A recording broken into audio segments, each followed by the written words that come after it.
And we are live on Oz Property Investors. We're bringing the big names and we have the big fun. This is a big, huge session. We're going to be unpacking the two areas you wanted us to look at. So this is not necessarily Joe or myself saying buy these areas. These are the areas. I've done some on-the-ground research. Somebody challenged me. So Faisal said, I want you to give me the places to not consider in Albury. So I set myself that challenge and I got on the phone and I did the boots on the ground. These are the things you can do yourself, the actionable data, and I'm excited to share that in both Albury and Geelong. We're going to talk to those things. So, Joe, how you going? Mate, I'm very good. I am fabulously good. Next to perfect. I recently heard a saying, so I'm one of those. Next to perfect, next door to perfect. But I'm pumped for this one because I want to make it clear that I am not saying, neither is Jeff, that we are buying there or should buy there or you should be buying there. These were audience suggestions, and we want to explore and kind of see what opportunities are out there for both Geelong and Albury. We're seeing a little bit of interest in the Facebook group for people wanting these places, maybe due to their affordability, maybe due to their market cycle timing, maybe due to they like the words Albury Wodonga. We don't know. So I'm pumped. I reckon we're going to unload a little bit of value that's going to teach a lot of people a few things about these areas, and it's going to give you not just a high-level macro overview where we talk about population growth and things like that, is going to give you a very specific boots on the ground. I feel like I'm kind of repeating what you're talking about, Jeff. Like I don't feel like I added much more to that, but that's what this session is about. But how are you, mate, more importantly? Yeah, good. It's really good that spring is up and spring is sprung, and the 1st of October is impending. So I'm seeing a little bit more sort of interest around those grounds. Just sort of, yeah, there is definitely a little bit of FOMO. People are just but also the end of the year. So there's those things that are ticking away in the background. So that's where I'm excited, because people often say, well, what is the data? Because do your own research, understand the data. And we've done a few sessions on it, but I think it's been a little bit. So we're data deep dive and giving you those tools to be able to go out there and nail it yourself if you want to. It's going to be epic as well. So you dropped some suburbs in Albury, and also we're not going to be talking to Wodonga, Joe. I could talk to Wodonga. We did a bit of unpacking of that last night, actually. I think you and I are a little bit more well-versed in Wodonga as opposed, I think. So, yeah, let us know where in Albury. I've got a couple preloaded, but if you want to, and also Geelong as well.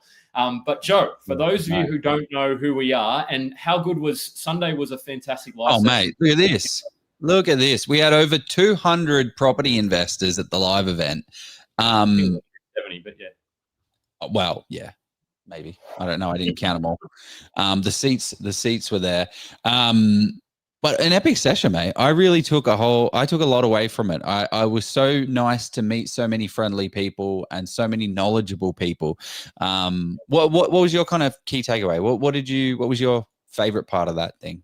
The networking after, for sure. Networking. Yeah, it was, for me, that was where the organic conversations really started flowing. And yes, it happened a little bit in networking there. And look, it was fun to learn a little bit presenting, but also be put on the spot by Jeremy. It was always fun to have that happen where you're like, no, I don't want to talk about that. And he's like, yeah, okay, we'll talk about that. I'm like, we're going there then. Cool. That was fun. I liked it. Q&A was great. Everybody was firing all cylinders. There was energy. But for those of you who don't know, my favorite part, sorry, just before you jump into that, my favorite part was because we have 83,000 people in this group, and obviously it was a paid event. So we got a lot of people that kind of invested in themselves, and it was super interesting. My favorite part, I was on stage and I said, everyone stand up. Okay, sit down if you've earned $100,000 through property. And people sat down, 200, 300, 400, 500. And mentally, I went to my head, I'm like, okay, cool. I'll get to $1 million of capital growth and of equity that people have done, and there'll be 2 or 3 people standing.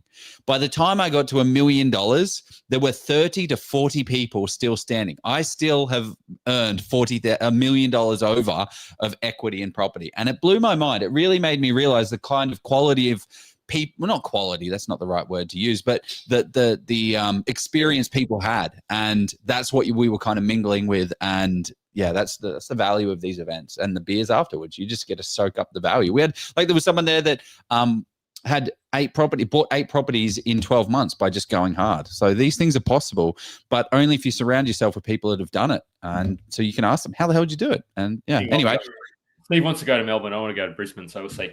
Anyway, so Joe, for those who don't know, Joe's an accomplished professional, 15 years sales experience. If you haven't seen him before, 15 plus years now, I think, actually. More now, Research and negotiation with property and prop tech as well, or legal tech. Active property investor with your multi-million-dollar portfolio. You have that passion for real estate, and you co-founded Australia's largest property investment communities. And you and the team are now helping others build that portfolio with over, I think it's 130 or $150 million worth of deals with principals. 130 or 150? It's a lot of deals. Yeah, too many deals. Too many deals. And the blueprint that is powering Level Up Property. So we talked about it a little bit at the session as well. So, Joe, it gets better every time. It gets shorter too. Yes. Well, so for those of you that don't know who Jeff Miles is, are you living under a property rock? What the hell are you doing? So Jeff has his own multi-million-dollar portfolio, also a part of the Oz Property community, Oz Property portfolio as well. That's the more public one that we dive into details with. Just letting you guys know, we purchased the Oz Property portfolio about 15 months ago. It has now grown $670,000 in equity in that period. Not saying that that's everything. Everybody can do that thing, but anyway, that's what Jeff and I teach in the Level Up course and all that good stuff. But Jeff is a broker. He's been working as a broker for quite a number of years in his life. Settled 20 million plus deals in a single year. Renovator, property developer. He understands finance, and that's the biggest piece of the property game. It is a finance game. If you don't understand broking, if you don't understand structuring, about 5-10 years ago, you could go out there and purchase 10 properties, 20 properties, 30 properties. It was easy peasy, lemon squeezy. Not anymore. Not anymore. You have to get your finance locked down because you can only really purchase a few properties until you get stuck with the bank. So that's what I like about you, Jeff. You unpick the beautiful lending world that is finance that bores me to tears, but helps me immensely when it comes to financial outcomes. So you are a founder of Step Up Loans, co-founder of Oz Property Investors, and co-founder of Level Up Property. Greatest property course there is. That's a big call. Mum said so. The best. The best one So that on that note, so we're going to be talking to some tools that I think you're going to be finding very interesting, and I think not just me. So I think that's important. So we're not purely just. Sorry, man. And the other tools aren't just you and me. Oh yeah. There's So I was going to say that. So stay tuned because this will help you with your research in those areas. But let us know in Albury and also Geelong which of those suburbs, because that'll help us. I've got a couple pre-planned. But Joe, how are we going to unpack? Take us through the run sheet for what tonight is going to look like. And this is how some of the research we do once we've gotten to some of the areas we're considering as well. Yeah, well, one of the things I want to just highlight is this is not necessarily how you independently research your own property brief and property area when you're actually doing it yourself, right? So we're going to dive in high level macro over the top of Geelong, Albury, Wodonga from a population standpoint. We're going to look at the infrastructure that's coming in. We're going to look at the distance to things, what the demographics are made up of, and high level just talking to some of the more macro stuff. But when you're investing in property, you don't start there. Everyone says, okay, let me then do all the research in Geelong because I think that might be where I want to buy.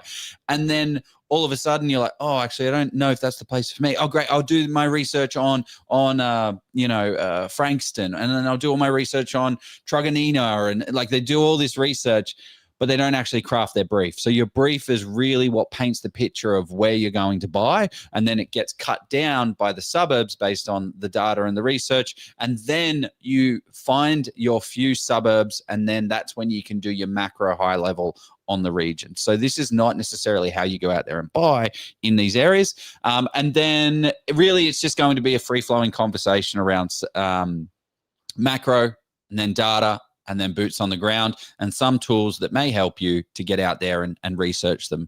I think you're going to get a lot of value out of this one. I hope you will. Yeah, if you aren't, message and saying, I'm getting no value from this.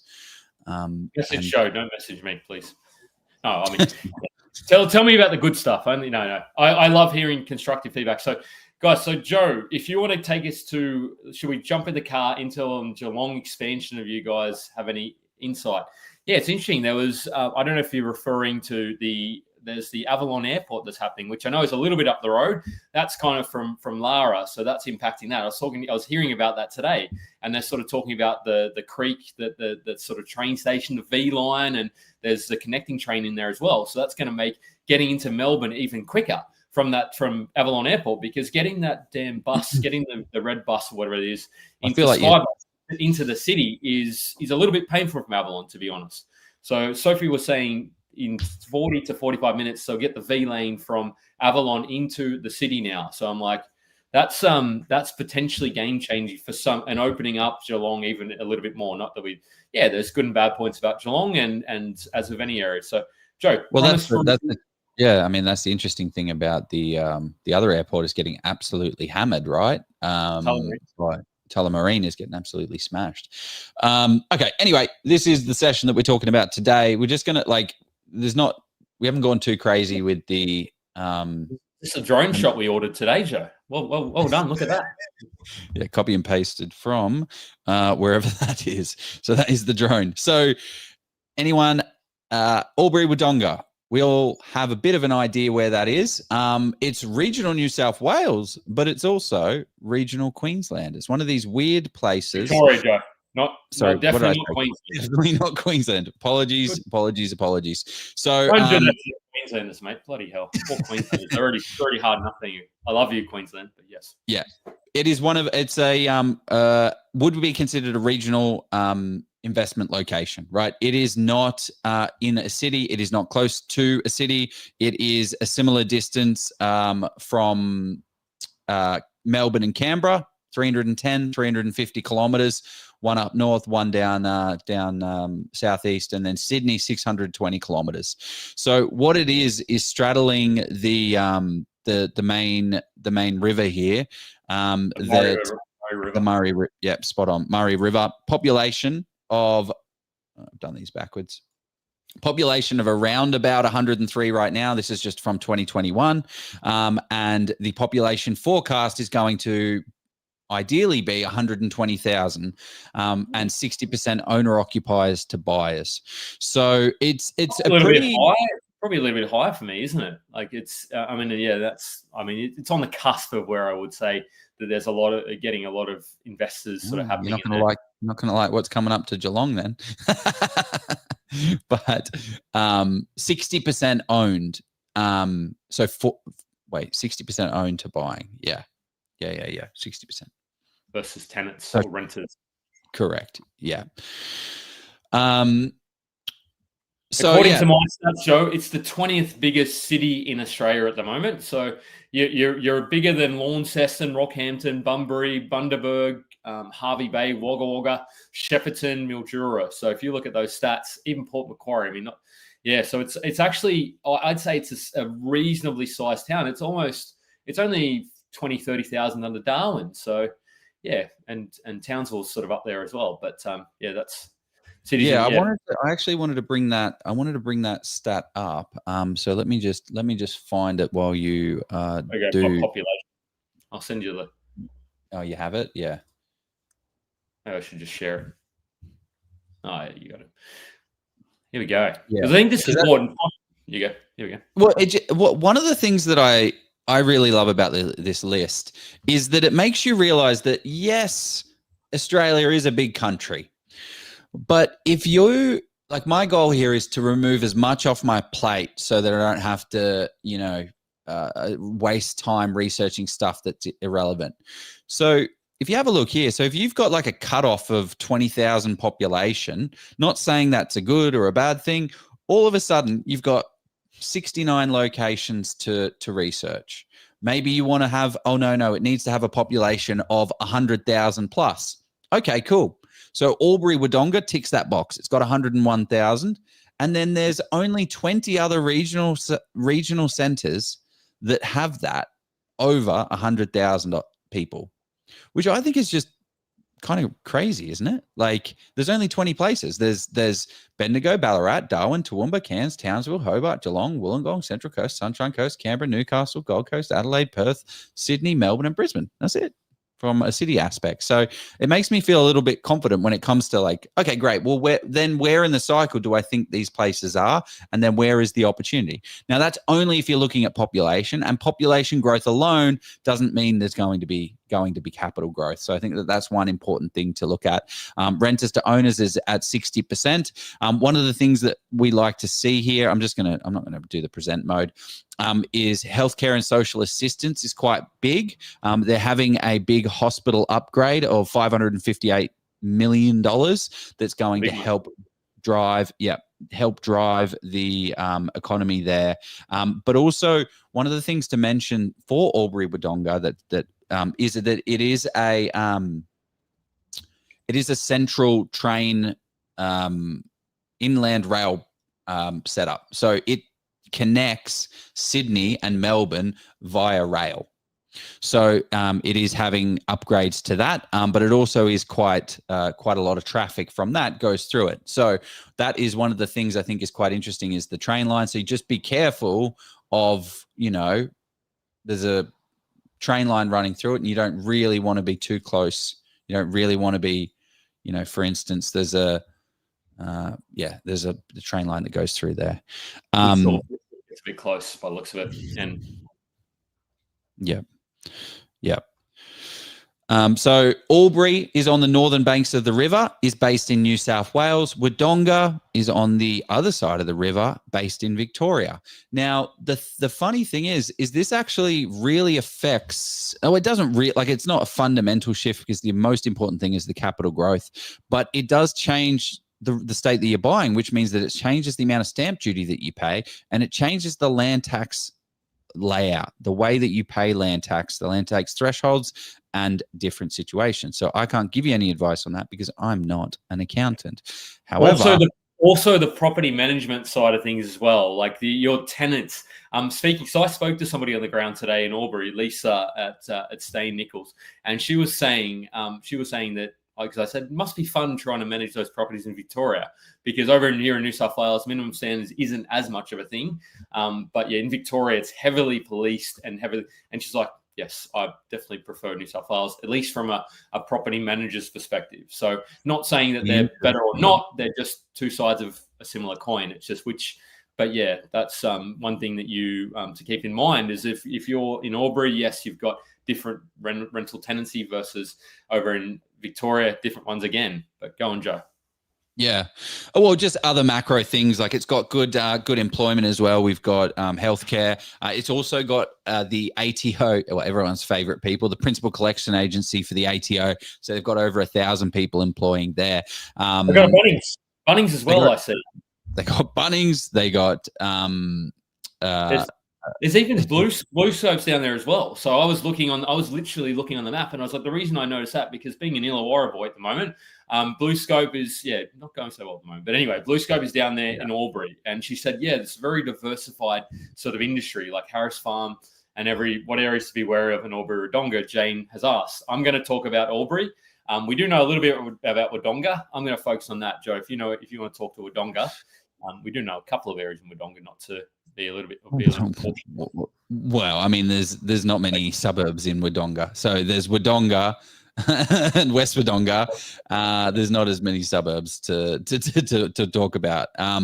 But what else? There was another point that I wanted to make. Unemployment. Unemployment in Albury Wodonga has dropped from 4.5 to 3.9, which is fantastic. And then there's Bendina over here. So there's a lot less suburbs. So this is actually.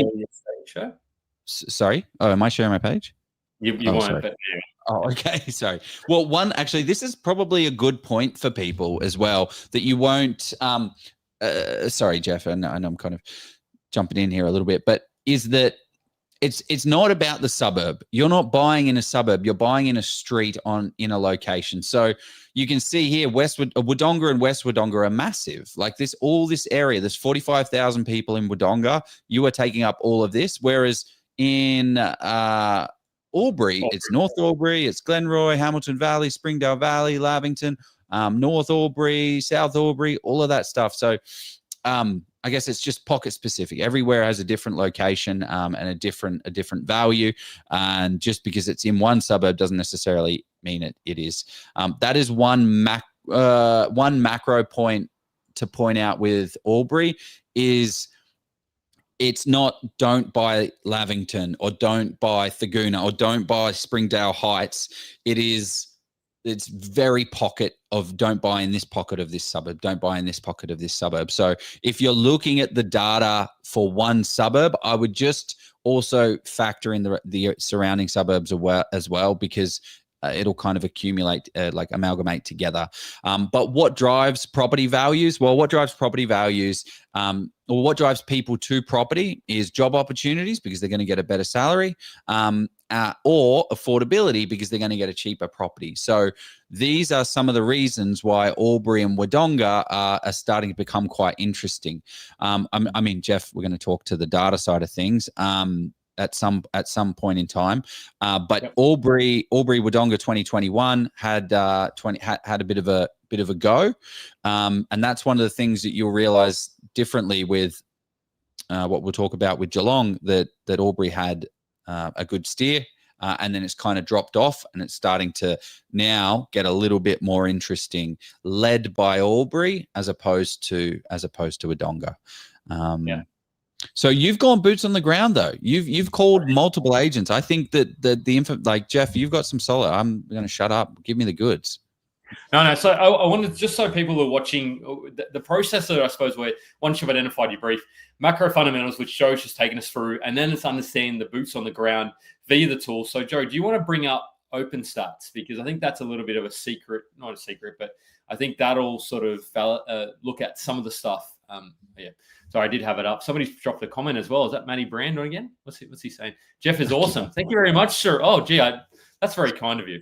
Thank you very much. Yeah.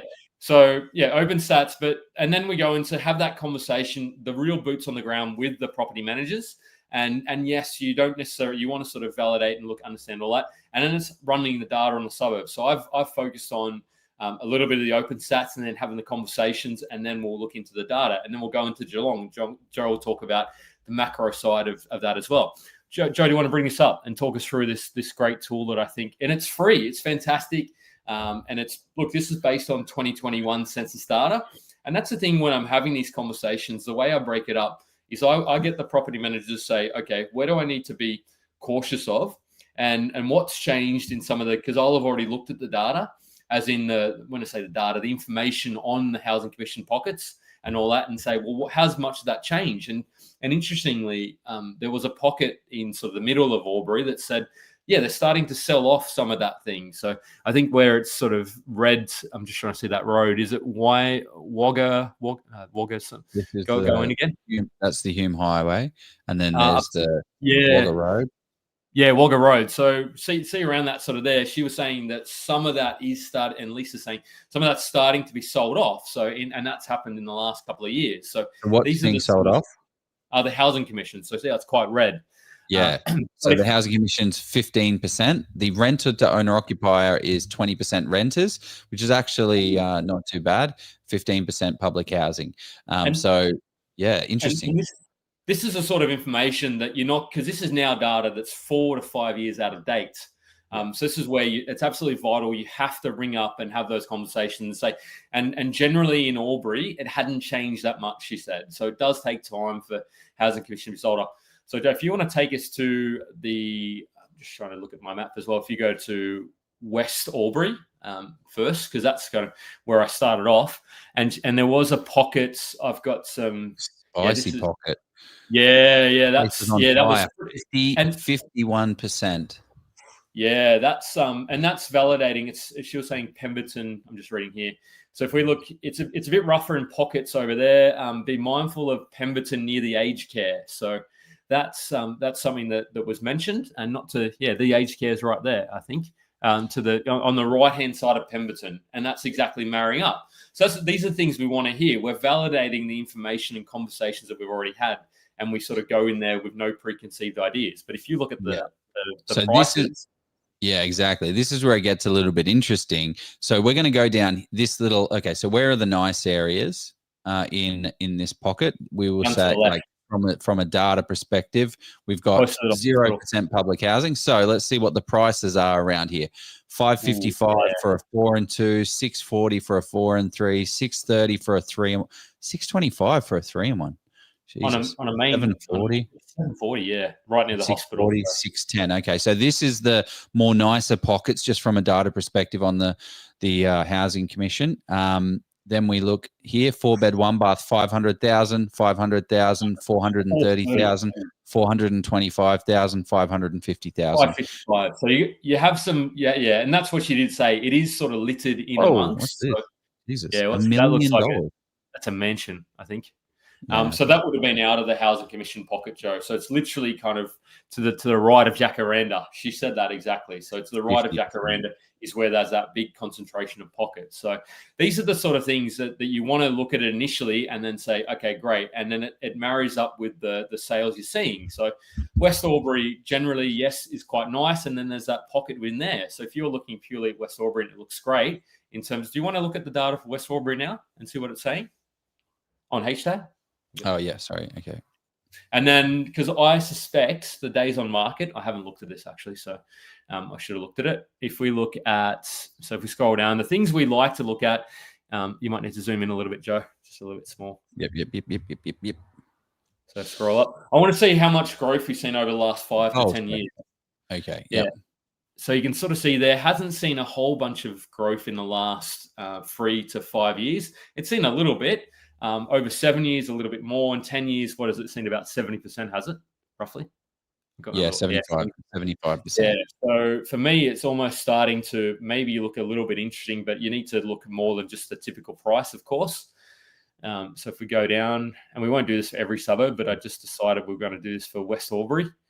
And yeah, that's URSAT is 4. So interestingly, that's sort of suggesting that the socioeconomic disadvantage status is not that low in that area. But I imagine if you looked only at that right of the Jacaranda, you'd say that there'd be a pocket within that there. Rent to their own looks okay as well. So it's So this is 50%, and then everything else is 0, 0, 0, 0. So it's funny because this whole area is fantastic from a data perspective, and this area just drags it down. So you go here and buy based on this area, and you're like, oh my gosh, this is a 4. These people can afford to push up the prices you buy in here, and then you've just undone yourself because, like, what I find most interesting is just the numbers that I was talking. 6.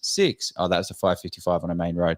6, 6, 6, 7, 640, 630, and then boom, 5, 5, 5, 5, 4, 4, 4. It's so crazy how one little pocket is a difference. So this is why knowing your pockets is different, and then do your research, get this up, and then not only that, hey, I reckon this little pocket up north of Pembleton, in between, that's a bit rough, isn't it? Yeah, I wouldn't necessarily buy there. It will be hard to get a rental. So it's great to do this. So sorry, going back to the data, Jeff. Yeah, go again and against affordability. I suspect it'll be quite affordable. You're sort of looking at under. Yeah, so if you need to be a little bit cautious of which, and that's really, and it didn't even decline. The affordability didn't decrease that much during COVID because you didn't see such a, like, you're looking somewhere in Perth, like it went from 15 years in Rockingham, for example, up to around that sort of 40 to 45 years. So that's sort of told me that, yes, West Albury in particular, did see a good amount of growth. But if we go down and look at some of the demand sort of stuff, so days on market 52, that's an interesting number. Inventory is quite very low inventory. So yes, days on market is trending up. Which is an interesting one because I would sort of say, well, you just got to kind of have a look around and sort of hear what's going on the ground because that's trended up a little bit. But if you look at the shorter term, it's kind of flattening out a touch. Well, yeah, so, last month, this is why you don't just look at one data metric, 52 days. And then last month was 29, last month was 37. And then this was 89 days on market. So I would also be cautious as well, is that it's how many sales are happening in the past 3 months. That data is going to be based on 2, 4, 6, 8, 10, 12 sales. So when it comes to data, we want to buy based on statistical reliability and confidence based on that. So if we're basing our data off of those 12 sales, you've got to take the data with a grain of salt and be very cautious of making a decision and ruling a place in or ruling a place out based on that. Because you look at this, and the fewer the sales there are, the more this stuff is going to jump around. From a days on market, from a values perspective, from a typical value as well, from a median value. Like, where are we at here? Look, this is, that's sales. Hasn't really jumped around. Sales, it's not enough to make it. And what's the vacancy rate? So I'd say it's probably the indicative growth sort of cycle. That's it. In 2021, we had 7% growth, 10% growth, then started to tail off for another 8% growth. 2023. 4, we're now at 2. So that's actually a great point. 1.72% capital growth in the past 12 months. It's like now bounce, and now what? Okay, so now it's got 1.41 for the 12 months. Okay, what's the last quarter looking like? Are we bouncing? Are we going up? And it's now starting to trend up. Maybe that's a good thing. Maybe that's a bad thing. Indicative yields, whereas the yield's sitting up, because this is very important as well from a buyer's perspective. So if you're like talking about Geelong, like let's just kind of jump into the Geelong just from a yield perspective. The yield is not 4.37%. Go down to vacancy rates as well, Joe. I mean, I reckon it'd be about 1.5% probably. Okay. Just at a guess. Whoa. It's a lot higher than that. But that's only, again, the data's not, it's 8 vacancies, and then it's, it's just not enough. It's jumping around. So what's the number at the moment, though? Because it's kind of just telling you. It's telling you that there is 1.5% vacancy, so 1.5 vacancy rate. I like this question from Elijah. He said, any concerns with the last 5 and 10 year growth already being relatively high?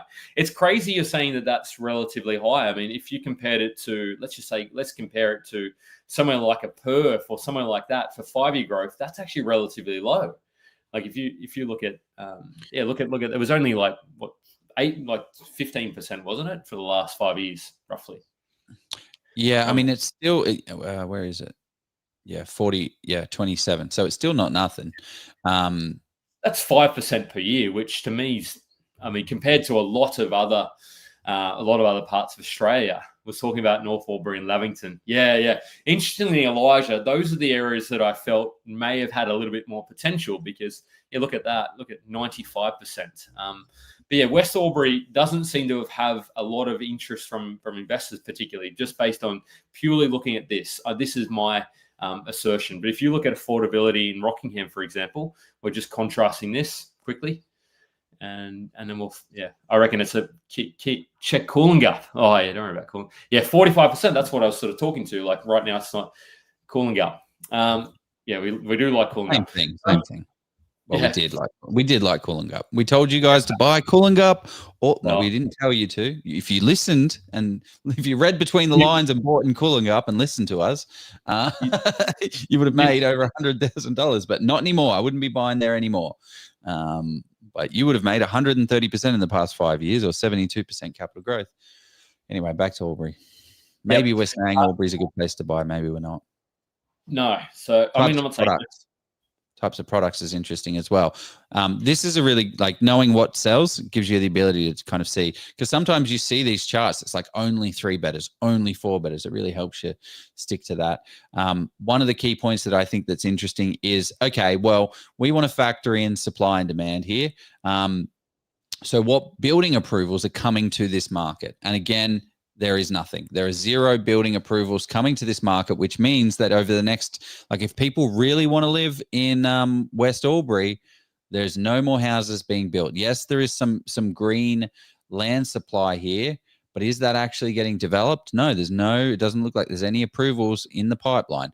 One concern that you may have is they will eventually clear out this road, clear out all this and turn it to. So that is a risk, and that is a risk with a little bit, but it's also very mountainous around parts. We're surrounded by a river, so you just need to be cautious of that.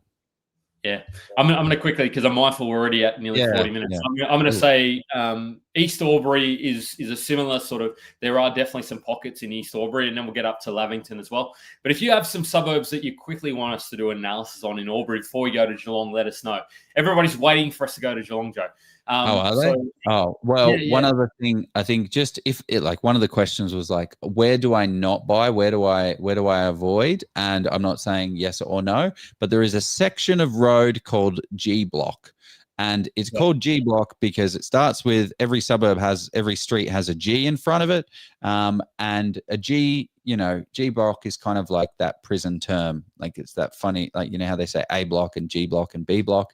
Not saying that is a place not to buy, not saying that is a place to buy, but you will find very, very affordable houses in there. And a bit of let's see what the social economics of that little pocket are. There you go. What a guess. We have 17.9%. So that doesn't sound like that. Well, it's high. I mean, it's higher than I would like. We wouldn't buy there. And the thing that concerns me a little bit more is the renter to owner. If you look at it's only 22%.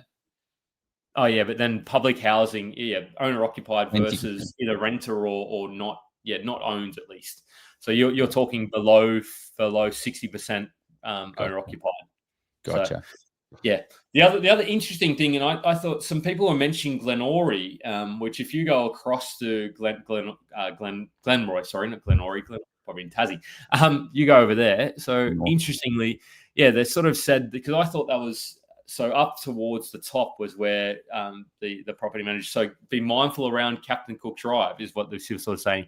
So if you look at Captain Cook Drive, which is, I think that's probably that really highlighted red patch there, isn't it? Probably.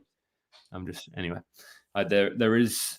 That's 43%, and these percentages do like that's substantial, right? Like one in, like, if it's 50%, that's 1 in 2 properties is housing commission. 1 in 2 properties is funded government housing for people that can't afford to live in a house and afford a house to rent or own. So it's not, just be careful. Be careful. Please be careful. Before we finish off and go over to Geelong, let's have a look more at Lavington, because that's where I think a lot of, and that's where Elijah said, okay, look, what are our thoughts on that? So Lavington does have a bit of a stigma, as you said, with G Block. So just be a little bit mindful of that. Sorry, just another point. Again, we're not like, if in this area, just be careful of painting an area with one brush, right? It's not one of these, like, there are some suburbs like Coolongup and like where you can say, oh yeah, no, Lavington is the suburb entirely. No, there's pockets within pockets. I mean, there's pockets within pockets everywhere, but I feel like Albury is one of these areas that is pockets within pockets. Not saying to buy there. Most suburbs are, Joe. I don't know if any suburbs that don't have that. I mean, even Mossman, I'm sure. So somebody's talking about North Geelong. Everybody wants to go there, so we'll go there. Let's do hashtag for what are Lavington. We doing with okay. Let's look at the data, because that's what I'm really interested in. And then so if we go, yes, that's what Elijah was talking about. Oh, Lavington, no, haven't got there yet. Here we go. Okay, so interestingly, yes, it's a little bit more expensive. So Ursad, typical price, yes. So this is exactly what he's talking about. So are we concerned that it has seen a lot of growth? And to some extent, yes, you need to be a little bit mindful that it has grown. You then sort of want to understand what your brief is. If you're looking for shorter term, maybe there's still some opportunity there. But if you're looking for more of a hold and growth in about 5 to 10 years, maybe this could be a market that you sort of starting to say it's too hot, because that's just crazy, isn't it? Within one suburb or one region, you can see the difference between West Albury versus Lavington. How crazy is that? Yeah, it's a substantial. Substantial. The other thing to mention is it may not actually be like this, because there's so little data, it may not actually be the case that these two locations have actually changed so much.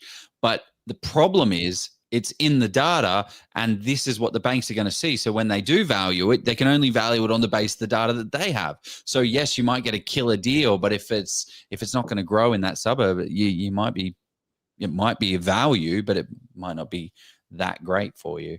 But yeah, you can see things. Sorry, go on, Jeff. Where we were at. Yeah, back to Lavington. So we are here now. So scroll down and I want to see what I suspect the days on market will be. Probably maybe even half. So URSAT is 1, which is interesting. Yeah. So, and that potentially is a little bit of a flag for me. I'm not saying it's the reason I wouldn't buy.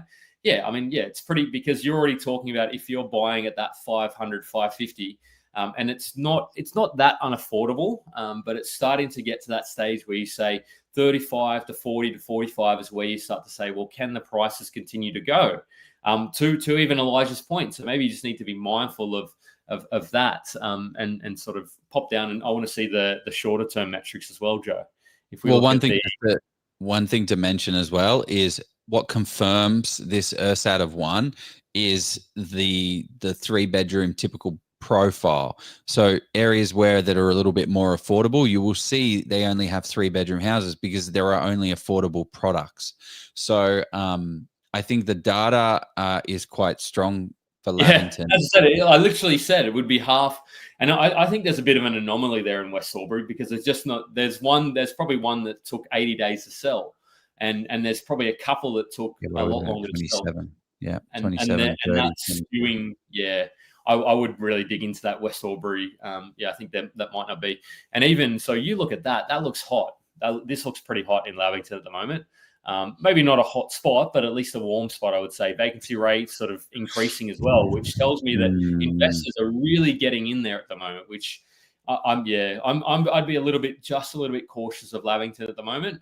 And Elijah, I think you kind of might have hit on something there, because can it still continue to keep going? Is it affordable? Do people want to live? So maybe in some pockets, but I'd just be a little bit cautious of this area and what you're paying. And yeah, future supply. This is what I find interesting, right? And this is where I think the opportunity for Lavington, if someone was to potentially buy there, one of the things that you'll notice about this area is that the blocks are a little bit bigger. So I haven't done the numbers on subdivisions and developments particularly, but I think you will in this area. I don't. Like a long-term, beautiful set and forget property, I think you may not be in the best place. I think you may be overpaying. But if you get a nice little set and forget property that is not too beautiful, that has some land value, that has some subdivision potential, that's typically, I think that's where you'll start to see some real value in Lavington. But it will take some time for that to gentrify and make that shift.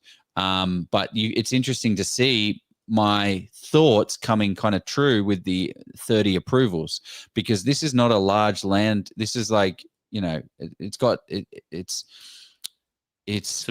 approvals. It's a big pocket, but actually it does include that. It does include this pocket up here, but where are those approvals? Probably over here. Okay. Well, maybe it's got not as much infill as I expected, but interesting nonetheless. Okay. Well, there we go. That was our little trip up to Albury, because for me, I learnt a little bit. I mean, I know a lot more about Geelong, so that's maybe why I was sort of diving into that a lot more. But yeah, Albury is an interesting spot, because pockets have seen considerable growth, as a lot of areas have, whereas Geelong just hasn't quite seen that, given it's maybe in Victoria, and Victoria's been a bit on the nose. But Joe, give us the macro overview of Geelong? What's happening there? Yeah, beautiful. Well, before we do that, let's jump into our first sponsor.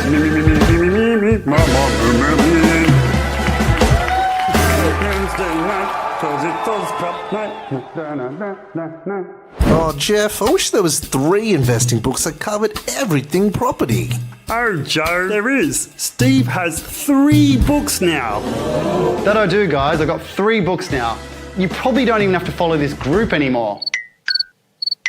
Just kidding. You want to keep seeing and hearing from me, of course, so stay involved. But in all seriousness, if you want to get the full picture of investing, residential, commercial, and development, these 3 books have you covered for the fundamentals. For OzProp members, here's the best part. I'm giving these books to you for free. Just cover the postage and I'll send them right to your door.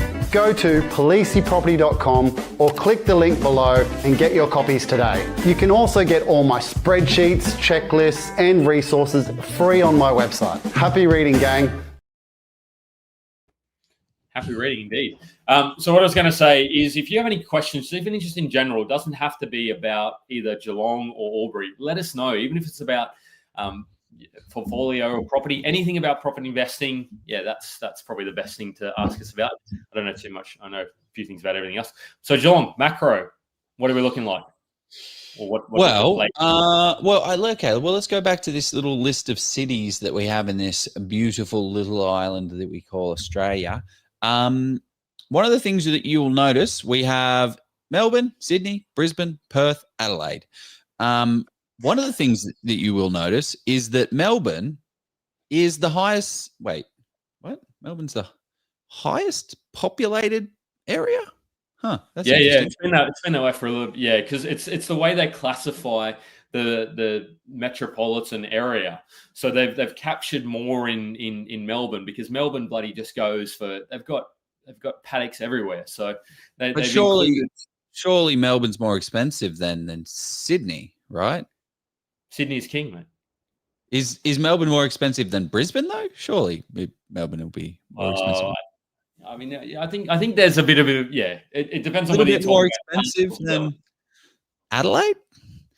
It's pretty interesting. Like, you look at prices. What did I say at the outset of this? What drives people to an area is jobs and affordability. So it's very interesting. This is one of the things. Now, the funny things when we talk about macro, I actually did a very similar slide 4 years ago when we were talking about when it was another people's choice.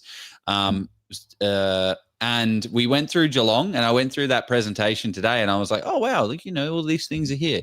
So the macro is what drives future value.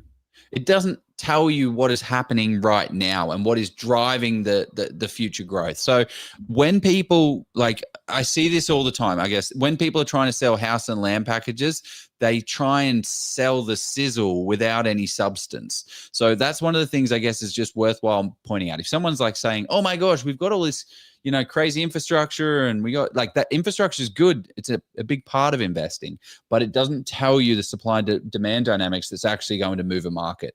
A lot of people left Melbourne during COVID. That's why we were talking about WA, South Australia, and Queensland. Anyway, I don't need to rattle on with that. So Melbourne, Sydney, Perth, Adelaide, Gold Coast, Newcastle, Canberra, Sunshine Coast, Central Coast, Wollongong, Geelong. So that's an interesting thing, that Wollongong and Geelong are pretty much identical in terms of population. So population growth in 2024 is 318,000 in Wollongong and 308,000. So Geelong, I think, can be considered the Wollongong of Melbourne. So I've got an insult to Wollongong, Joe. To be very, I could imagine. I mean, there is it's an insult, is because where are the beaches in Geelong, Joe? Have you been to a Wollongong? Right there. Beach? Look at that. Yeah, but does anyone want to go in the water? As if that does not look like the water in Wollongong. You've got that you got a nice little lighthouse. Oh, give that man a lighthouse. Yeah. But yeah, no, I don't think I'd go swimming in Victoria ever. It's just freezing. So apologies. Sorry, Geelong. Anyway, what was my point of bringing this up? Changed since your slide a couple of years ago, Joe? No, not a lot has changed from a macro standpoint, right? Like, I mean, I've obviously updated the slides, but one of the things that I want to mention is Geelong is the second largest city in Victoria, and it is the largest regional city in Australia. So it is, it's got the City Avalon Airport. There is a new increase of 35,000 new jobs coming into Geelong over the next 5 years, which is super exciting.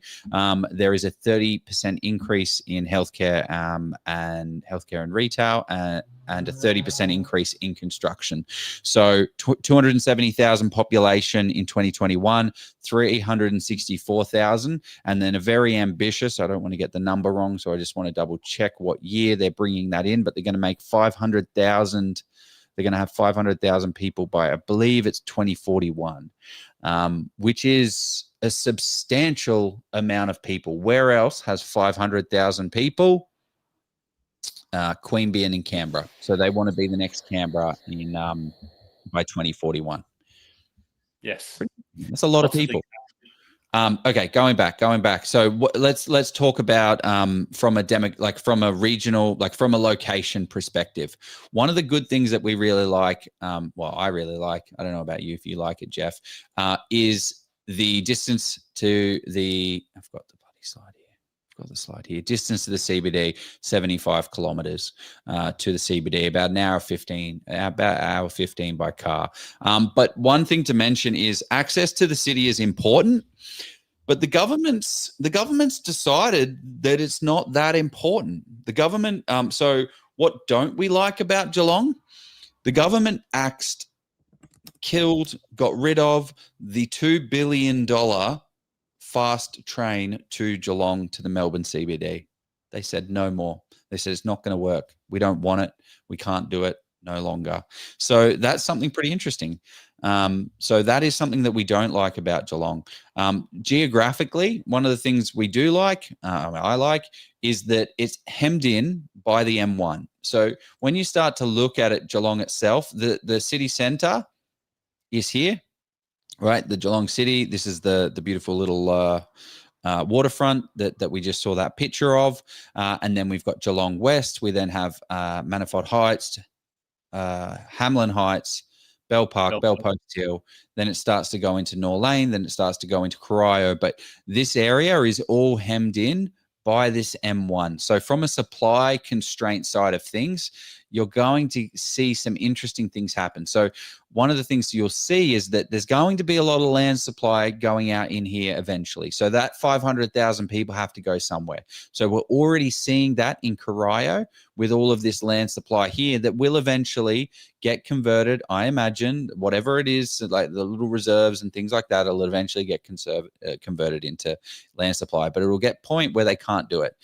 One of the other things to note about Geelong is that it is shifting. So it was very much a industrial area. So this whole pocket here in Norlane and North Geelong, very, very industrial. It was an industrial town. They had the big Ford factory.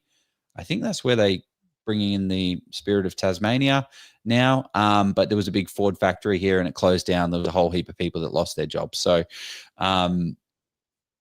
yeah. Any questions? Well, yeah, it dropped some questions because somebody said I was talking to Jane about the Chinese investors, and I said, well, we don't have overseas investors. We don't.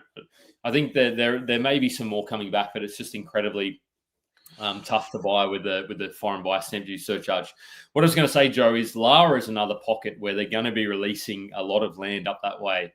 Well, they've got all the land to release, my man. There's a lot of Lara land. So that talking about that infrastructure of like that availability of land supply that's going to be hemmed in by the M1, that doesn't exist in Lara. So Lara can just keep going out. Lara is an interesting place if anyone's actually been there. There's not much in Lara. Like it's not a city. It is a very small town, but it's very nice. Like you can have little hobby farms. You can have like a large block of land. You can get, 600, 700, 800 square meters. Sorry, $600,000, $700,000, $800,000 properties on 800, 900, 1,000 square meter blocks. So there's livability there for sure. So Gurav has said, what happened to Mildura and the Hunter? So Gurav, you must have missed the, and thanks for coming along Sunday as well. You must have missed the memo. It was the top regions within New South Wales and Victoria that we were covering. But if you have a particular suburb or area you want us to take a very quick look at the back end, we might do one or two. So just because, Gurav, you've made all that effort coming down to Sydney, if there's an area in either Hunter or Mildura, I know there's a lot of areas there, let us know. We're not going to be able to have the macro sort of overview, but tell us about these projects, though. Projects doesn't equal capital growth necessarily, but yeah, there's plenty happening there, isn't there? Well, $16.1 billion worth of projects. There's quite a lot of projects going in, and they're good ones. They're good little. Hang on, where's the Avalon Business Park upgrade, which is great because what that does is it starts to change the demographic. It starts to bring white collar jobs that brings more money. Regional renewal Geelong line upgrade. So when I say that they scrapped this $2 billion promise that the government had to increase the line.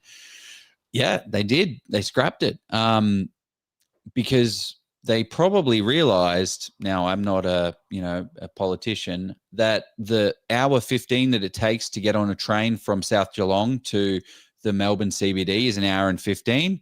That changing that from 1 hour 15 to 50 minutes is probably not worth $2 billion because not a lot of people are doing the shift into Melbourne because Geelong is already established well enough itself. What they did spend, though, is upgrading the line, $964 million along this line. So South Geelong Railway got a big upgrade, got another platform, got another station, got some overcover to make it nice. And then along the lines, they also had more. That's probably why there's roadworks there. They're fixing up the Werribee line. They have overpass bridges because some of the challenges that they were facing is they constantly had stops along the way. So rather than having a level crossing, they have an over the bridge so cars can just drive straight over, which slows down. So they may have scrapped the full line upgrade, but it's not to say that it didn't get some upgrade. Yes, but 175 projects, $16 billion for that many people is ridiculous. And it's kind of what we want to. It's kind of what you may want to see if you're interested in Geelong. Spirit of Tasmania is now there. Forecast population growth is continuing to grow.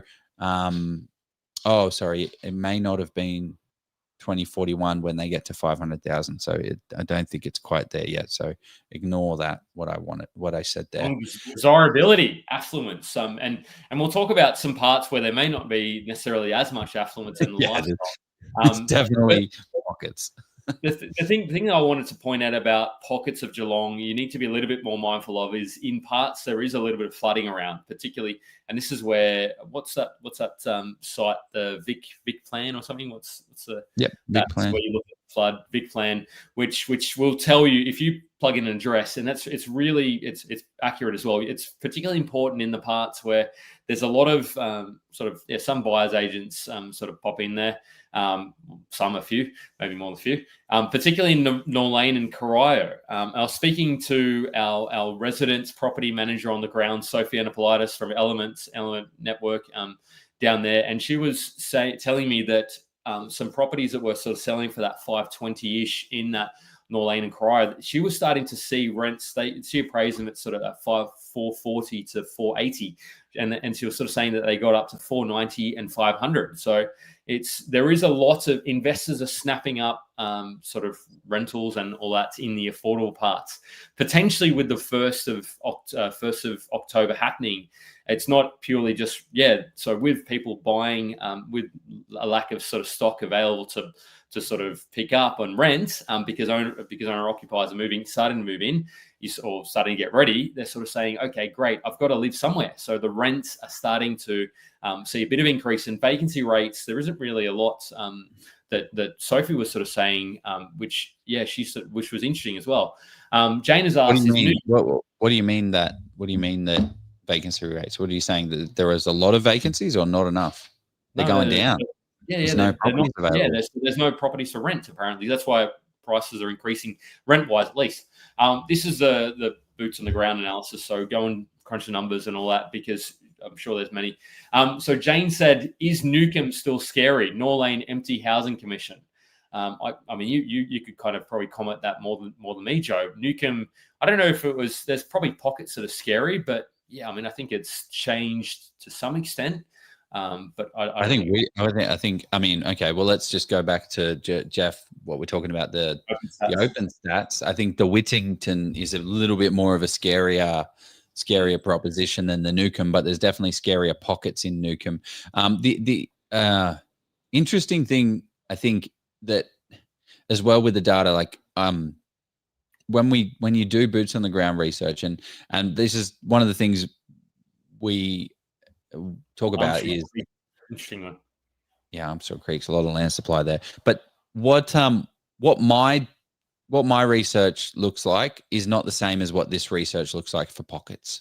Okay, so like you see how this is all green and red and things like that. There's actually pockets within this green area that you still don't want to be buying in. So it's that extra level of calling and chatting and going there to find out. Because what happens is an orange area can go green and a green area can go red. Because when you're moving something in, if you're moving good quality, high quality people in, it means you're moving lower quality people out. I guess if we're going to, that's not the right way to, socially disadvantaged show is the right, because good. That's why they call it the OSAD. Okay. Yeah. Okay. Well, that is. Yeah. Okay. Yeah. It's a way to insult people without insulting them. It's nice. Oh no. Socially disadvantaged. It's better than. Yeah. Okay. So what are we looking at? Where are we going? The other one was Norlane Empty Housing Commission. So yes, there is still a bit sort of floating around there, and there's also they've had a big sell off in Norlane, which they've been doing over the past. But man, some of the properties let's just let's go to Norlane. Let's just go to Norlane. Just go to the sold section if you want to have a good. There's a guy that has rentals of Melbourne, and this is a property here. Have you seen that kid?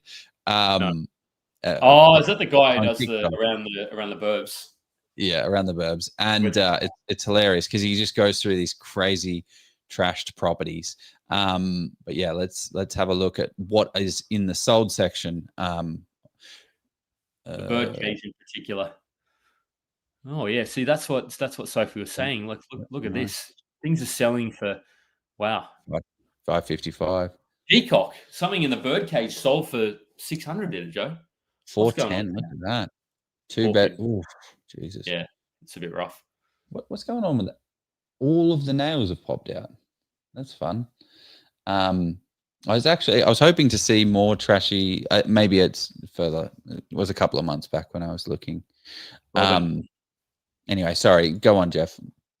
No, so I was just saying, this is what this is confirming the boots on the ground as to what's happening. So there is a lot of movement in these sort of suburbs, and prices are, you'll see if you look at it on a map, it'll be a lot more powerful, Joe, and go into the bird cage, because that's where you'll see a big discrepancy in price. So if I would be quite cautious in terms of if you're buying in any streets that have birds in them, and you're thinking of getting a bargain buying it for $500, for example, just be a little bit cautious and really make sure that you're comparing apples with apples, not apples with oranges, because it looks like there is starting to be, and you might just be thinking that you're getting a bargain, but you're actually are sort of paying a little bit too much for that pocket of the suburb, because it may not be as desirable as other areas. So you're talking about Dove Street, Rozelle, Robin, Finch, Finch, Bellbird, Kestrel, Emu. It's funny that they name them, but you also may see this in the data. We've got 36% housing commissions, and then 53%, over 1 in 2 properties in this area is in a housing commission. But it's interesting because you'll see this in different states where they don't congregate the housing commission so closely together, and I think that might be a better way to run it. But I don't run government. So. Interestingly, there was a deal in this where you could retain, you could subdivide and build out the back and it was $430 in this pocket, and say, well, okay, is that an opportunity? Because yes, there may be a lower socioeconomic status area, but buying at $430, that's almost land value to some extent. I mean, maybe a little bit more, touch more land value. With that opportunity, you're almost starting to get a free house, depending on how much you're building it for. But that's where you start to say, well, okay, if that's my strategy, if that's my brief, maybe you start to say, okay, yes, I'm accepting that that's a bit more risk buying that area. The price is to some extent right. But yeah, you have to accept whether that's in your wheelhouse or not. Sebastian has asked, hi guys, what websites would you recommend when trying to conduct market analysis? We're using all these sort of tools now, Sebastian. It's OpenStats for the boots on the ground to some extent. As Joe said, you need to go beyond that. You need to ask the property manager who is an area expert, or not an area expert, but they are, but they're an expert in renters and challenges of rents as well. So they'll tell you where the pockets are that you within certain streets as well. So street by street, you want to understand what's going on. The other one is H-tag, yes, as well. We're just flying through realestate.com now as well, but they're probably the core ones for data analysis at least. What do you say to that one, Joe? Anything else that I missed? Yeah, we'll use our coupon discount code for HTAG. What's the code? And then you save like 20%, is it? Do we give people 20% to use HTAG, or is it 30%, 25%? Oh, no, it says 20%. Yeah.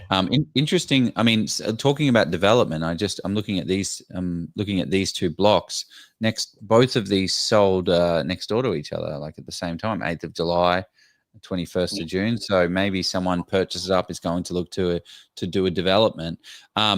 Just going back to the development side of things, just because a place can be subdivided and developed doesn't mean it should, because you've got to factor in the construction side of things as well. So I actually own a property. One of my first purchase, the reason I'm very interested in this particular road of Princess Highway is I stupidly bought on a main road because it was the first purchase. I didn't know any better, but still, I paid $280, and by the looks of things, it's going to be worth over $500,000. So that's great. But I can subdivide that, split it off, no dramas. But the problem is, by the time I build a house for $450,000, the area is not grown enough for it to actually make sense. So you've got to factor in the end sale value of the asset that you've got in the area that you've got as well. So don't, just because it can be subdivided doesn't mean it should. So this is where I bet you see it all the time, Jeff, where people go heavy with development and they just haven't run the numbers on the feasibility side of things. Not saying that it won't make sense at some point. It's exactly why I own a subdividable lot house, but it's just, it will be valuable, but don't go in there. There would have been maybe a window of opportunity there during just at the start of COVID, if you'd have sort of timed it well. But I suppose your life circumstances would have needed to, where you could have probably built for about 250, maybe 300, and now that property would be worth 400, 450. So you sort of, but even then you're like, okay, very educational. Thanks. You're welcome, Paul. He's a big supporter of us. So Joe, what some areas that, so drop in some questions because we'll wrap it up soon. But run through some of the areas you want. But while we're getting to those, you want to look at Belmont, because I know Belmont's a little bit more expensive, but that's one that, because I asked Sophie, and yes, Sophie's a property manager, but she is also an investor. So if you pop into HTAG, I want to see what the data looks like for Belmont. I think, yes, it's a little bit more expensive, because I said, Sophie, could you give me some of the areas that investors are maybe neglecting? And yes, your buy price is a lot higher. So we're not saying, actually, no, it's not that expensive, is it? I thought it would be more because it's right next door to Highton. The thing that is going to be the challenge for people is the yield. So you may not necessarily be able to hold. Yeah, what was she saying the yield was? Oh, yeah, we didn't even talk about the yield in, like, we're talking about Newcomb. And so the yield is 3.8. So that's one of the differences between Albury and Albury Wodonga is it's like a 4.2 to 4. It's a 4 to 4.5. Geelong is like a 3.5 to a 4. So you got to factor that into your brief. The other thing that I just want to mention, because I was having a chat with someone and they're like, "Oh my gosh, I did not realize this," and we spoke about it at the event. So anyone that was there is just going to hear me repeating it. But just if you're buying in, and this, get your little man up, Jeff. Get your little financial advice. This is not financial advice. You have to run to your accountant. But I would want to hear this. Is that each state has a different land tax threshold. Hands up who thinks Victoria is the worst place for land tax, and the answer is 99% of people think that, right? If you're buying in a trust, typically there's a 1.6. If you're buying in a discretionary trust, not financial advice, there's a 1.6%. So on a $350,000 land value, that is $5,600. So if you're buying in it, because what's happening, Jeff, what I'm seeing is people are buying 1, 2, 3 properties, and they're like, okay, great, I've got a couple in Victoria, I've got a couple in Queensland, I want to go regional New South Wales. I'm going to buy my trust because that's going to help me with my lending situation or whatever the situation is, whatever it is. And then they say, I want regional New South Wales. And then they go buy there. They don't realize the land tax situation. They get hit with $5,600 extra, which, like, $5,600 is massive. That is how much rent is that? Anyway, sorry, I'm rambling now, but anyway, that's really relevant. Really, that's $100 a week in rent before tax. Anyway, what am I looking at, Jeff? What are we doing for Belmont? Crunch the numbers. Yeah, that's where the numbers, and that will be emergency services tax, which is in Victoria. If you go, it's the interesting thing about it is last 2,250 for the similar land taxes. The numbers that are calculated. But go on, let's. Yeah, so if you look at the 7-year, that's where it's. But the 10-year, it's seen that growth. So you could sort of say, well, yes, maybe there might be a little bit of a window of opportunity, but 10 years is a lot of growth. But it depends on how many sales. Well, the thing that I would want to look at is how many sales are happening per year, Joe. What's happening in the? That's what to make sure we're not talking about 10 or 15 sales a year. Well, yeah, I mean Belmont's a much larger so place. should be seen. So how would you find that, Jeff? I'll just go to realestate.com and punch in do a filter on sold, and then go. You can look at that too. That's another way. So 256. That's 31 days. That's the interesting thing about. So what is the ERSAT as well for Belmont? I think it's probably 4 or 6. Very high. Yeah. And rent to own is a little bit touch high. If we go down again and just see affordability, so it's a little bit unaffordable, but not crazily, and it hasn't jumped up as well. So I think and hold period as well is a little bit low. Inventory, yes. So 22 days on market? Goodness me. I told Sophie to tell me about things that hadn't gotten a lot of attention. What is she? She's lied to you, mate. She's keeping this one. She's keeping the secrets to herself. Yeah. But because I said, what's one that, if you vacancy rates. Yeah, but it's investors, right? Like, do you want to be buying where all the investors are buying, or do you want to be buying where all the owner occupiers are buying? Like, what do you want to do? And I think the mindset that people, regardless of whether it's Victoria, South Australia, or even New South Wales or Queensland, these areas that are, I would still consider that 750 relatively affordable. Relative according to what? I suppose that's relative maybe according for the area. But for me, that's sort of 700,000 to 800,000. I'm not saying buy Belmont. You have to go and do your own due diligence on the numbers. 3.4. So that's probably negative $32,000 a year. 20, depending on the LVR. 20? Oh, depending on the LVR. Yeah, if you put in a 50% LVR, mate, everything. If you put if you look at it, if you do a 3% yield, or just to say you do I'm just going to keep numbers simple. 3 times 7, 21,000. And if you got a loan of 6 times, let's say you get 6 times 6, 36. Yeah, so it's going to be about 20-ish thousand, Joe, depending on what your land tax is, I reckon. Well, it depends on the interest rate as well. Or you do an interest rate of 6%. I think that's a fair interest rate. You can get a little bit cheaper than that, but 6% interest only. What are we looking at? 10% deposit. Goodness me, that's a low deposit. So what are the numbers say, Joe? So 21,000 rent, roughly. There you go. That's not. I mean, is that including land tax though? Sorry, that's a 4.5% yield, so it's a 3.5%. Yeah, so it would be 22-ish roughly if you're not. Look at that, nicely done. 1,400. That's with the 20% deposit. So if you're using a 10% deposit, it's getting to that 29. And or if you're using equity, then it goes to 33. You can't even see mine. You can't even. No. That's 0%. So that's another thing that people do, right? They're like, oh my gosh, I'm using a 20% deposit. I'm taking the equity out of one property, and now it's only going to be 24,000. It's like, no. You're taking 20% deposit from another property, which makes the deposit 0%. So you're going to have more debt because you're using that 20% deposit on a debt. So I don't know if that makes sense. I think that makes sense. It does.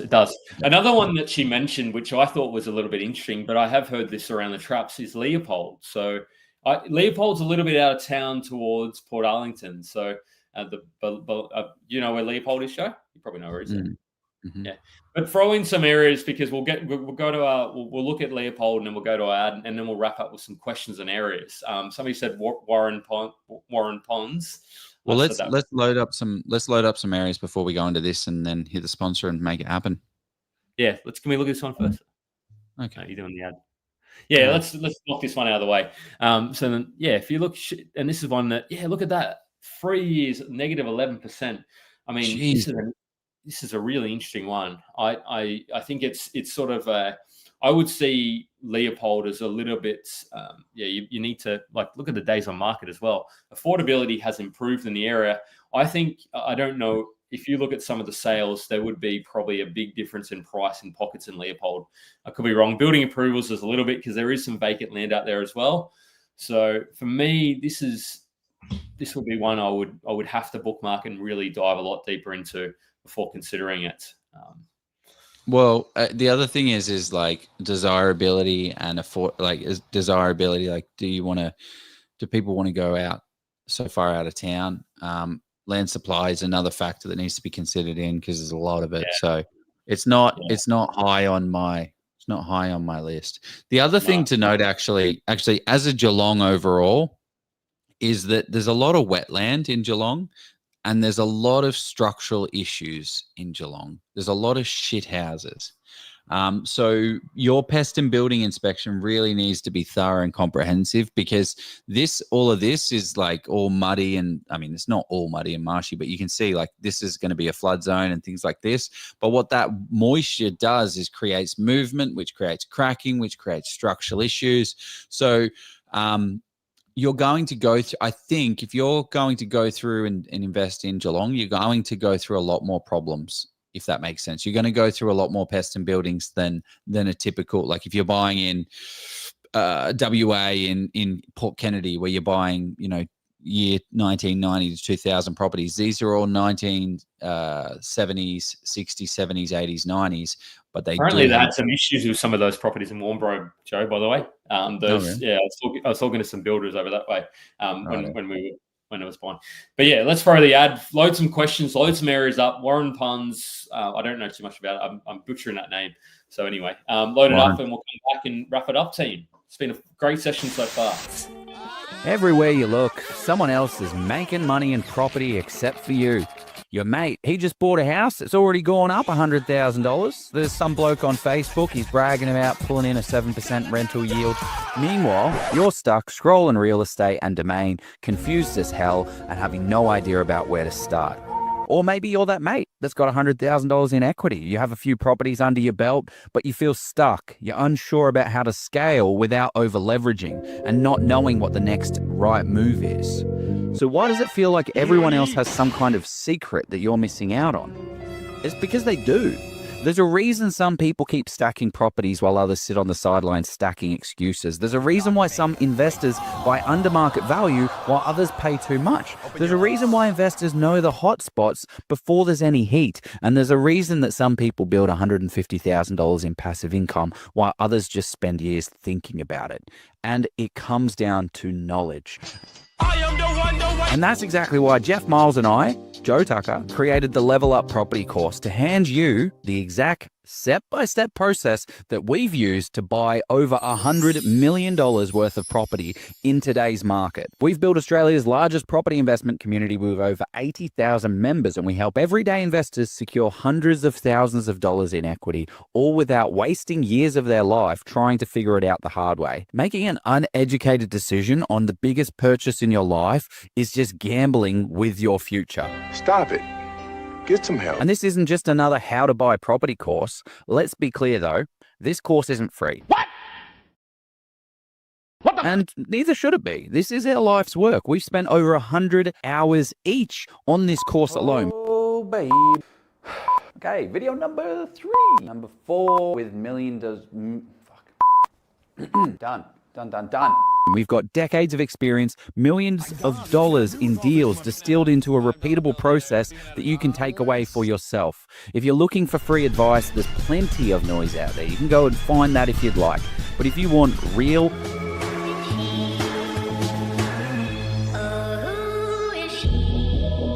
actionable, step-by-step guided process that works in today's market, then this investment is going to change everything for you. By the time that you finish this course, you will have full confidence. You'll have every tool that you need to build an amazing portfolio if you act on it, right? Which is why we have mentoring built in. So we kick you up the butt to make sure that you're kicking your goals. So the real question is, how much longer are you going to watch everyone else making money in property before you jump in and start playing the property game properly? Because the sooner you start, the sooner you start winning. We are back. So Couldn't agree more. what I was going to say is let's so what were we talking about? Interestingly, Warun Ponds. Do you want to bring that up? You say it, Joe, because I feel like I'm saying it wrong. Warun Ponds? There you go. Warun. It doesn't look like Warun, but let's. Maybe I'm wrong. It's not. You don't need it's not one that I've particularly looked at, but let's have a look at it. See what it's and if you have any questions or comments, Michael's saying he loves the ad. Michael's going to be coming on in a couple of weeks as well. It's going to be a fun session for sure. He's going to be sharing his insights. But yeah, Warun Ponds somewhere. Yeah, that's why I felt like I was saying it wrong. Warun. I like to hear other people say things. 806. That feels expensive, and it's in Greater Geelong as well. Well, everything's in Greater Geelong. But look how many sales there are. So we're talking about a low base of data, right? We're talking about 4 sales, 3 sales, 3 sales, 6 sales. So it's really hard to. I'm surprised this chart actually hasn't been jumping around a lot more. So there's not really a lot of statistical data that you can base your decision on. But what 4% growth of rentals, some of the other things that you would have been looking at, maybe Leopold, I don't know, we got 8%, 10%. So rental growth is not spectacular. So social demographic is very nice. So where is it? What's the actual? It's down towards the bottom. I think it's down towards Armstrong Creek, or it could be out. Yeah. So yeah, heaps of just house and land packages. I imagine they're going to build this section out. They're going to have a slow release. Then eventually all of these people sitting on large blocks of land are going to get very excited because they're going to get sold off. But this is one of the things that you're going to see down here. Holy shit. 16% of the suburb has building approvals. There's 251 properties coming to the market. And it's funny when you see these type of things, when you start to see the data. I mean, the data, this days on market isn't even really doing it justice, but those building approvals are going to come and they're not going to be great. They're not going to be great. That would be not something I'd personally be investing in.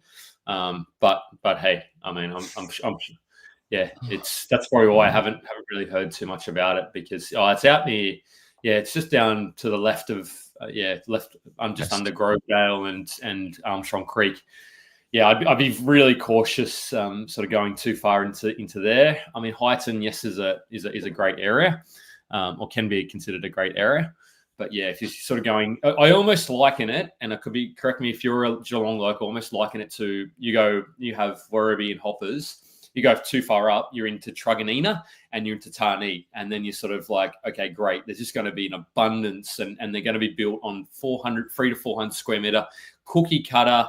And I could be wrong, but that what I suspect they'll be doing there, because they need to house these 100,000 plus people that are coming. Is that Warun Ponds now? Is it? Yeah. So look, they're tiny blocks. Yeah. I hope I'm not sort of shitting on somebody's investment here, but just be a little bit cautious in that one.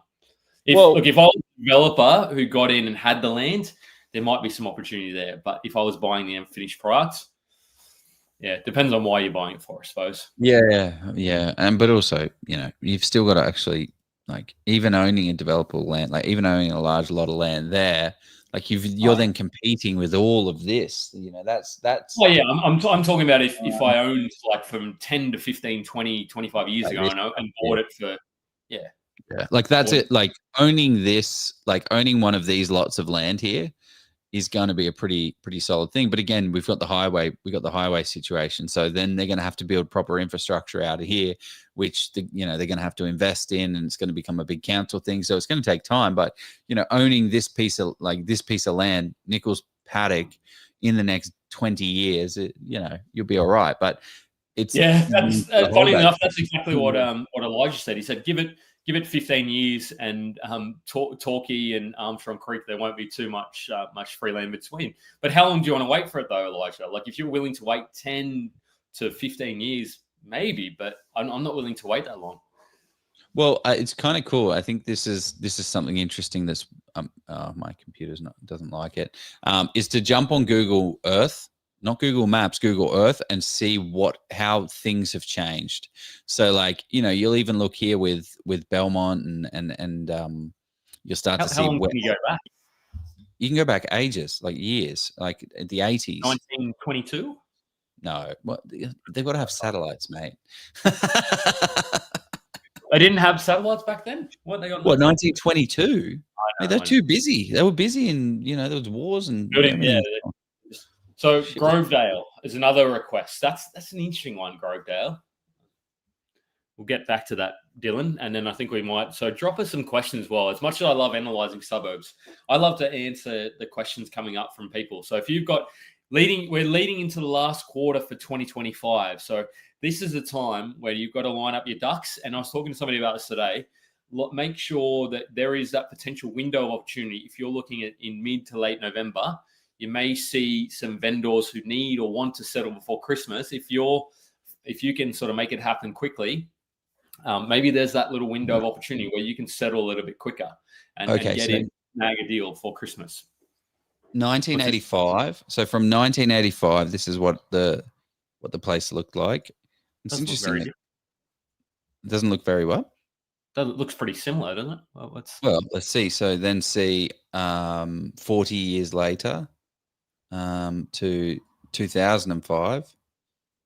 This looks like the satellites improved. That's what it looks like to me. Well, but wait. Okay, so this pocket that we need to. It's Warun ponds, not Warun ponds. Warun. Sophie's correcting us here, which is good. Thank you, sir. I appreciate it. Whatever. Sorry if you live there. We upset you. But yeah, nothing. There's nothing out here. 2013, 2014, you'll start to see the growth. But anyway, it's fun to play around with that. Like, this was all blank. This was all nothing. Now it's growing, but it hasn't actually gone that crazy. Like, we've got that M1 situation. Like, it hasn't gone beyond the M1, and it's going to take time to get there before it does. I think what will happen is there is starting to be a bit more built out there, but yeah. Oh, Lara is actually probably a better illustration of this point. 1995. It's crazy. Look at that. So they and then if you look at Armstrong Creek as well, let's go to Armstrong Creek after this, and then we'll go to Grovedale.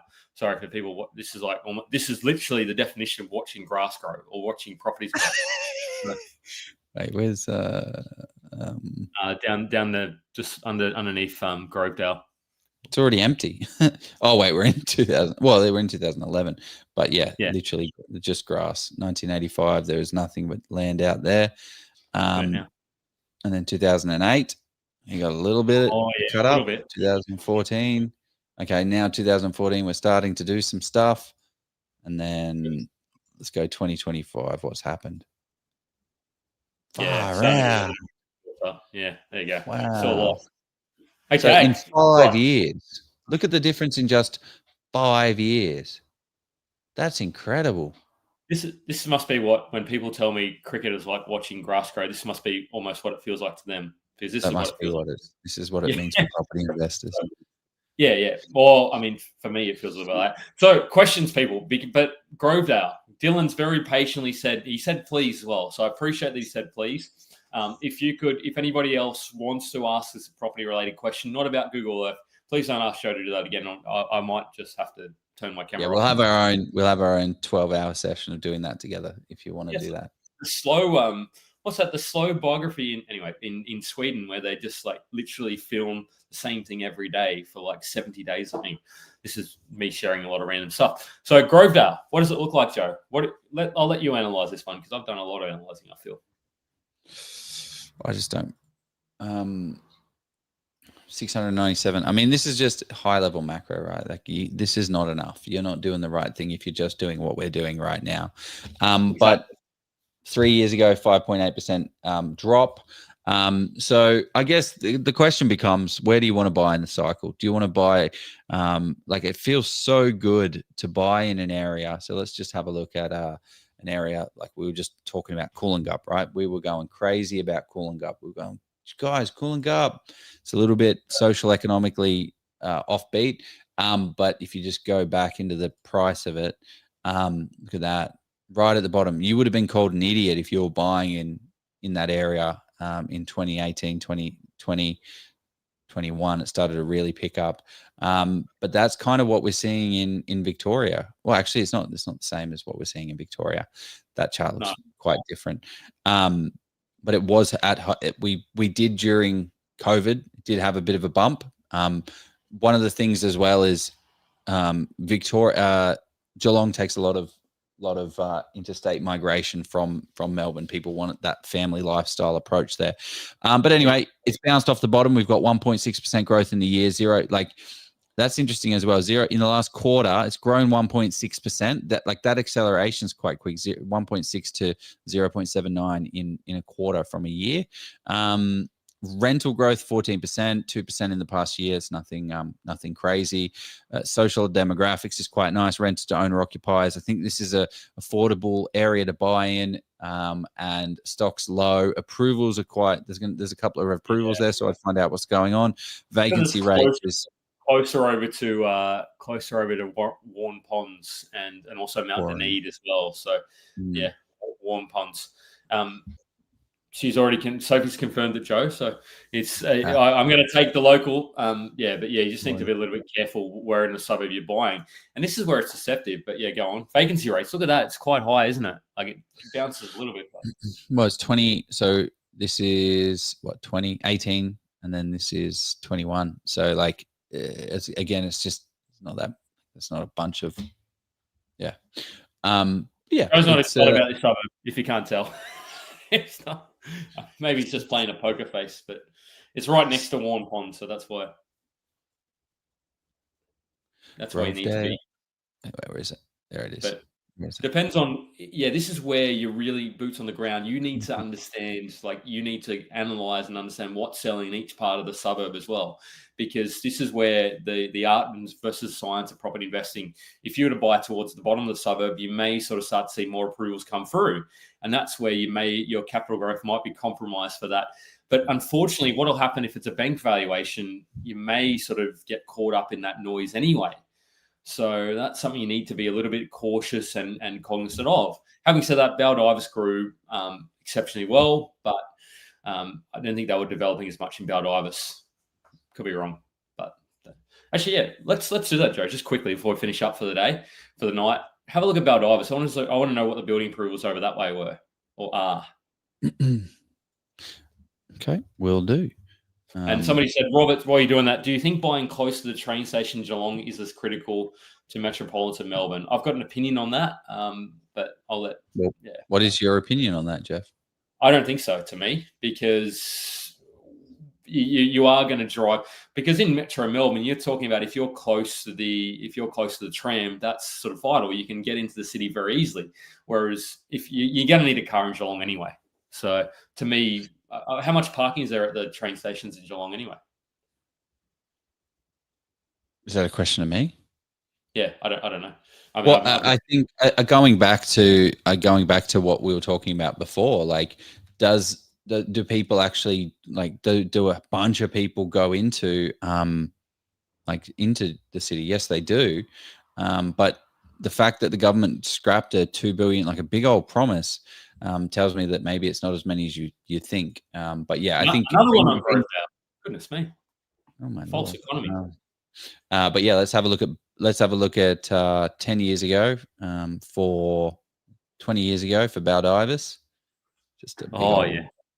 couple of things over there, and now 2015. And it's I just a think lot. I think I know what I'm buying Joe for Christmas. I'm going to get him a subscription to Google Earth. I mean, it's probably Okay. free. Well, so what do you want to see from? So Baldivis is still growing, low capital growth potential, 852. I just want to see how many approvals they had there Oh, recently. they got 3% Yeah. approval, 530. Which is just interesting though, because we sort of talk about, yes, this is a lot of supply, but there's so many approvals. But as that's sort of come in a little bit recently, hasn't it? So land supply, so vacancy rates off the charts. Yeah. So yeah, you're going to have to be probably dropping your rents in Baldivis at the moment if you still own there. But yeah, that's interesting, isn't it?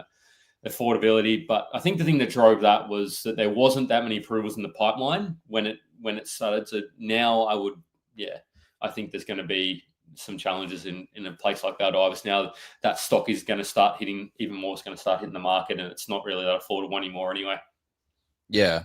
Also remember, the census data is based on 2021. So like if you really like, this might actually be like a great illustration. This is what no, it's not a great illustration. This is what 2021 looked like, and this is what 2025 looked like. It's not that much of a difference, but like it is a lot of time. Like it's a long period of time. I think that the jump, you would have seen like a lot more building approvals during the pre-GFC, where shit would have gone a little bit crazy. Yeah, probably post, just in between that sort of 2009 to 2013, probably. I could be wrong. Yeah. People still asking for suburbs. Alfie, I think we might have to Portarlington. I think this will be the last one, Joe, and then we'll go. What, Portarlington?